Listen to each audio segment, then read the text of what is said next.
তোমাদের সঙ্গে বিয়েবাড়ির সন্ধ্যেটুকু শেয়ার করব। তো দেখো এখন চলে এসেছি, দেখতেই পাচ্ছ। আর এই দেখো আমার মেয়ে দেখো কি সুন্দর সেজেছে, সেই যে গুটি গুটি পায়ে ও যাচ্ছে।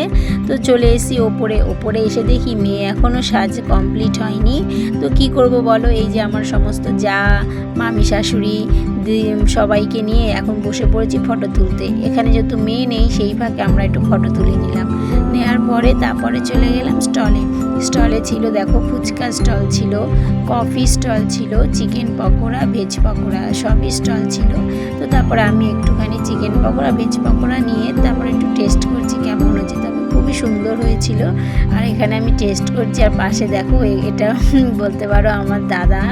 তো যাই হোক সবাই মিলে আমরা আড্ডা মারছি, খুব মজা করছিলাম। তো দেখো এখানে সবাই মিলে ফুচকা খেয়ে, এখানে আমার সমস্ত যা ভাসুর সবাই, মানে কে যখন আমরা একসাথে থাকি তখন ভুলে যাই যে কে যা কে ভাসুর কে সমস্ত কিছু আমরা ভুলে যাই। তারপরে চলে এলাম ওপরে এসে দেখি মেয়ে তখন এসেছে, তখন মেয়ের ফটোশ্যুট হচ্ছে।